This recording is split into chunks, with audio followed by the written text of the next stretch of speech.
قرآن مجید کا 63واں سورہ سورہ منافقون۔ سورہ منافقون کے متعلق چند مختصر نکات تلاوت و ترجمے کے ساتھ۔ بسم اللہ الرحمن الرحیم۔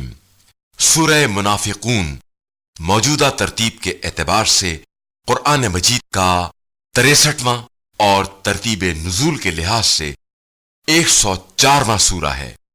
یہ سورہ مدینہ منورہ میں نازل ہوا۔ اس سورے کی پہلی آیت کی مناسبت سے اس سورے کا نام منافقون رکھا گیا ہے۔ عربی میں منافق قول و فعل میں تضاد رکھنے والے کو کہا جاتا ہے۔ اس سورے میں منافقین کی 10 صفتوں کا ذکر ہوا ہے، جن سے ہر صاحب ایمان کو ہوشیار رہنا چاہیے، کیونکہ جس طرح عقائد میں نفاق ہوتا ہے اسی طرح عمل میں بھی نفاق ہوتا ہے۔ جیسا کہ روایات میں ہے کہ امانت میں خیانت کرنے والا بھی منافق ہے۔ آیت نمبر 4 میں منافقین کو مجسموں سے تعبیر دی گئی ہے۔ جس طرح مجسمے دیکھنے میں بہت ہی اچھے لگتے ہیں لیکن ان کا کوئی عملی مصرف نہیں ہوتا، اسی طرح منافقین بھی صرف اسلام کی ظاہری شان میں اضافے کا سبب تو بن سکتے ہیں، لیکن عملی طور پر یہ لوگ اسلام کے لیے نقصان دہ ہیں۔ آیت نمبر 5 میں ہمارے لیے یہ ہدایت ہے کہ رسول خدا صلی اللہ علیہ وآلہ وسلم کے وسیلے سے دعا مانگنی چاہیے، اور جو لوگ رسول صلی اللہ علیہ وآلہ وسلم کے واسطے کے بغیر حاجات طلب کرتے ہیں، ان کی روش منافقین کی اس بے رخی کی طرح ہے جب ان سے کہا جاتا تھا کہ آؤ رسول خدا صلی اللہ علیہ وآلہ وسلم تمہارے حق میں استغفار کریں، تو وہ لوگ منہ پھیر لیا کرتے تھے۔ آیت نمبر 10 کے مطابق اللہ کے عطا کردہ رزق میں سے اس کی راہ میں خرچ کرنا باعث قربت الہی ہے۔ اس عمل سے لاپرواہی موت کے وقت پچھتاوے کا باعث ہوگی۔ جو شخص اس سورے کی تلاوت کرے گا وہ دین میں شک و منافقت سے پاک ہوگا۔ بسم اللہ الرحمن الرحیم۔ بنام خدائے رحمان الرحیم۔ اذا جاءك المنافقون قالوا نشهد انك لرسول الله والله يعلم انك لرسوله والله يشهد ان المنافقين لكاذبون۔ منافقین جب آپ صلی اللہ علیہ وآلہ وسلم کے پاس آتے ہیں تو کہتے ہیں ہم گواہی دیتے ہیں کہ آپ یقیناً اللہ کے رسول ہیں، اور اللہ کو بھی علم ہے کہ آپ صلی اللہ علیہ وآلہ وسلم یقیناً اس کے رسول ہیں، اور اللہ گواہی دیتا ہے یہ منافقین یقیناً جھوٹے ہیں۔ اتخذوا أيمانهم جنة فصدوا عن سبيل الله إنهم ساء ما كانوا يعملون۔ انہوں نے اپنی قسموں کو ڈھال بنا رکھا ہے، پھر وہ دوسروں کو بھی اللہ کی راہ سے روکتے ہیں۔ جو کچھ یہ کرتے ہیں یقیناً برا ہے۔ ذلك بأنهم آمنوا ثم كفروا فطبع على قلوبهم فهم لا يفقهون۔ یہ اس لیے ہے کہ یہ ایمان لا کر پھر کافر ہو گئے، بس ان کے دلوں پر مہر لگ گئی، لہذا اب یہ سمجھتے نہیں ہیں۔ وَإِذَا رَأَيْتَهُمْ تُعْجِبُكَ أَجْسَامُهُمْ وَإِن يَقُولُوا تَسْمَعْ لِقَوْلِهِمْ كَأَنَّهُمْ خُشُبٌ مُّسَنَّدَةٌ يَحْسَبُونَ كُلَّ صَيْحَةٍ عَلَيْهِمْ هم العدو فاحذرهم قاتلهم الله أنى يؤفكون۔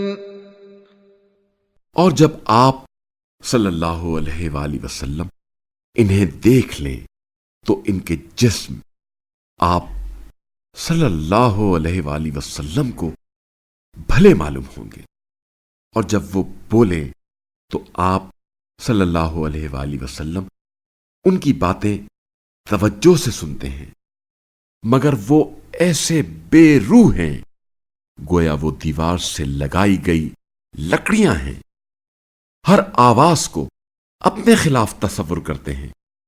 یہی لوگ بڑے دشمن ہیں، لہذا آپ صلی اللہ علیہ وآلہ وسلم ان سے محتاط رہیں، اللہ انہیں ہلاک کرے، یہ کہاں بہکے پھرتے ہیں۔ وَإِذَا قِيلَ لَهُمْ تَعَالَوْا يَسْتَغْفِرْ لَكُمْ رَسُولُ اللَّهِ لَوَّوْا رُؤُوسَهُمْ وَرَأَيْتَهُمْ يَصُدُّونَ وَهُمْ مُسْتَكْبِرُونَ۔ اور جب ان سے کہا جائے آؤ کہ اللہ کا رسول تمہارے لیے مغفرت مانگے تو وہ سر جھٹک دیتے ہیں، اور آپ صلی اللہ علیہ وآلہ وسلم دیکھیں گے کہ وہ تکبر کے سبب آنے سے رک جاتے ہیں۔ سواء عليهم استغفرت لهم ام لم تستغفر لهم لن يغفر الله لهم ان الله لا يهدي القوم الفاسقين۔ ان کے لیے یکساں ہے، خواہ آپ صلی اللہ علیہ وآلہ وسلم ان کے لیے مغفرت طلب کریں یا نہ کریں، اللہ انہیں ہرگز معاف نہیں کرے گا، اللہ فاسقین کو یقیناً ہدایت نہیں کرتا۔ هم الذين يقولون لا تنفقوا على من عند رسول الله حتى ينفضوا وَلِلَّهِ خَزَائِنُ السَّمَاوَاتِ وَالْأَرْضِ وَلَكِنَّ الْمُنَافِقِينَ لَا يَفْقَهُونَ۔ یہ وہی لوگ ہیں جو کہتے ہیں جو لوگ رسول اللہ کے پاس ہیں ان پر خرچ نہ کرنا یہاں تک کہ یہ بکھر جائیں، حالانکہ آسمانوں اور زمین کے خزانوں کا مالک اللہ ہی ہے، لیکن منافقین سمجھتے نہیں ہیں۔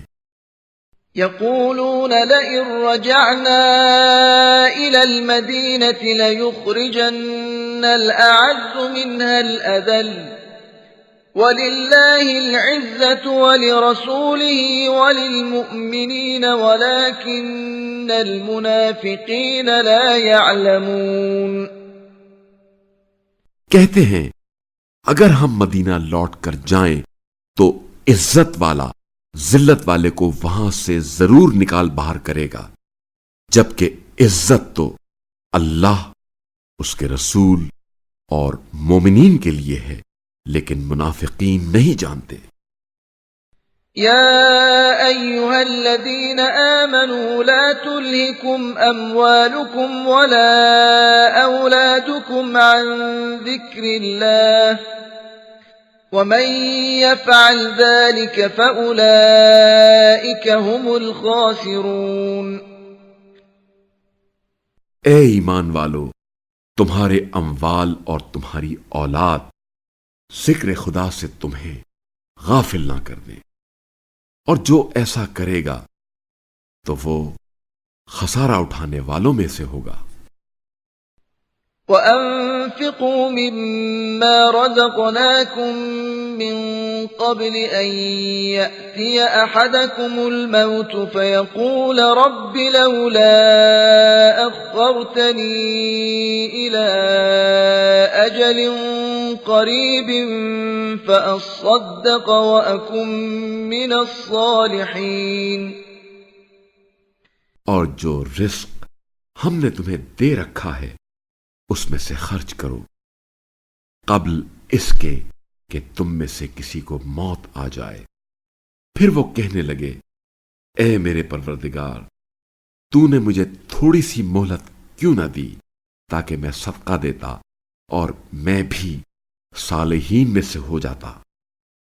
وَلَن يُؤَخِّرَ اللَّهُ نَفْسًا إِذَا جَاءَ أَجَلُهَا وَاللَّهُ خَبِيرٌ بِمَا تَعْمَلُونَ۔ اور جب کسی کا مقررہ وقت آ جاتا ہے تو پھر اللہ اسے ہرگز مہلت نہیں دیتا، اور جو کچھ تم لوگ کرتے ہو اللہ اس سے خوب باخبر ہے۔